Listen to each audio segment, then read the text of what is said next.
পঞ্চম শ্রেণীর প্রথম সাময়িক পরীক্ষা 2026-এর আজকের ভিডিওতে আমরা বাংলাদেশ ও বিশ্ব পরিচয়ের প্রশ্ন সম্পর্কে তোমাদের সাথে আলোচনা করব বা একটা প্রশ্ন তোমাদেরকে দেখাবো যে এই বাংলাদেশি বিশ্ব পরিচয়ের প্রথম সাময়িক পরীক্ষার প্রশ্নটা কী ধরনের হবে। আর এটা হচ্ছে একটা স্কুলেরই পরীক্ষার প্রশ্ন। তো আশা করি এই ভিডিওটা দেখলে তোমাদের এই বাংলাদেশ ও বিশ্ব পরিচয় প্রশ্ন সম্পর্কেও ধারণা হবে এবং এখান থেকে তোমরা অনেক প্রশ্ন কমন পাবা। তো এখানে দেখো পূর্ণমান হচ্ছে 100 মার্ক এবং এর জন্য সময় থাকবে 2 ঘন্টা 30 মিনিট। প্রথমে আছে কি সংক্ষেপে উত্তর দাও। এখানে এই 5টা সংক্ষিপ্ত প্রশ্ন আছে, সংক্ষেপে উত্তর লিখতে হবে, যার জন্য থাকবে হচ্ছে 20 মার্ক। তার মানে প্রত্যেকটা প্রশ্নর পরিবর্তে থাকবে 4 মার্ক করে।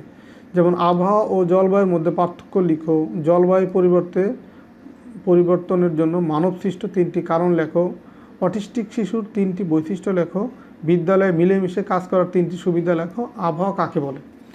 তো এগুলো হচ্ছে সংক্ষিপ্ত প্রশ্ন। 2 নম্বরে দেখো সঠিক শব্দ বসিয়ে শূন্যস্থান পূরণ করো। প্লাস্টিকের ব্যবহার ড্যাশ দূষিত করে, জীবাশ্ম জ্বালানি অধিক মাত্রা ব্যবহারে বায়ুতে ড্যাশ বেড়ে যায়, জলবায়ু পরিবর্তন রোধে ড্যাশ প্রয়োজন, কংক্রিট ব্লকের ব্যবহার পরিবেশের ড্যাশ কমায়, জলবায়ুর পরিবর্তন হয় ড্যাশ কারণে। তো এই যে শূন্যস্থানগুলো আছে, শূন্যস্থানগুলোতে সঠিক শব্দ বসিয়ে এই বাক্যগুলো পূরণ করতে হবে বা এই পরীক্ষার খাতায় তুমি এই শূন্যস্থানগুলোর যে সঠিক শব্দ বসবে সেগুলো লিখতে হবে।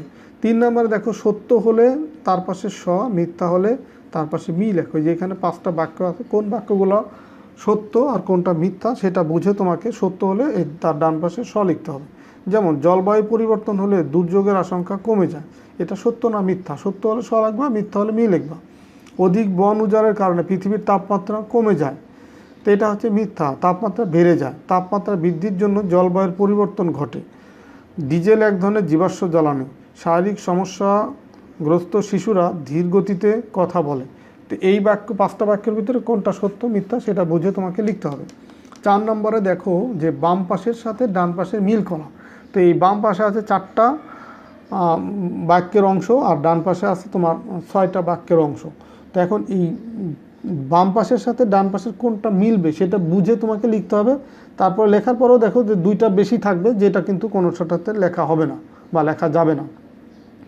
যেমন দৃষ্টি প্রতিবন্ধিতা, কথা বলার অসুবিধা, একই কাজ একটানা করতে থাকে বা দেখতে অসুবিধা, এই কোনটার সাথে মিলে? দেখো দৃষ্টি প্রতিবন্ধিতা মানে চোখে দেখতে তাদের সমস্যা, তার মানে দৃষ্টি প্রতিবন্ধিতা দেখতে অসুবিধা। বা বুদ্ধি প্রতিবন্ধিতা বা শ্রবণ প্রতিবন্ধিতা, বাক প্রতিবন্ধিতা, কোনটার সাথে কোনটা মিলে সেটা বুঝে তোমাকে লিখতে হবে। 5 নম্বরে দেখো বর্ণনামূলক প্রশ্নের উত্তর দাও। এইগুলো হচ্ছে রচনামূলক প্রশ্ন বা বড় প্রশ্ন। 5টার জন্য থাকবে 50 মার্ক, মানে এক একটা প্রশ্নের জন্য থাকবে তাহলে কত 10 মার্ক করে। যেমন ক নম্বরে দেখো জলবায়ু পরিবর্তনে তোমার করণীয় লেখো বা পরিবেশ সংরক্ষণে আমরা কিভাবে ভূমিকা রাখতে পারি, শ্রবণ ও বাক সমস্যাগ্রস্ত সহপাঠীকে কিভাবে তুমি সহযোগিতা করবে। ঘ নম্বরে সমুদ্রপৃষ্ঠের উচ্চতা বেড়ে যাওয়ার 3টি প্রভাব লেখো। নম্বর খাসি ক্ষুদ্র নৃগোষ্ঠীর জীবনধারা বর্ণনা করো। তো এখান থেকে তুমি এই প্রশ্নগুলোর উত্তর একটু বড় করে লিখতে হবে, যেহেতু প্রত্যেকটার জন্য 10 মার্ক। তো এই ছিল তোমাদের এই বাংলাদেশ ও বিশ্ব পরিচয় এই বিষয়ের একটা প্রশ্ন বা একটা সাজেশন বলতে পারো। তো ঠিক আছে, সবাই ভালো থাকো, সুস্থ থাকো। আশা করি আজকের ভিডিওটা দেখার মাধ্যমে তোমাদের এই বাংলাদেশ ও বিশ্ব পরিচয় প্রশ্ন সম্পর্কে ধারণা হয়েছে। তো ঠিক আছে, কথা হবে পরবর্তী ভিডিওতে। আল্লাহ হাফেজ।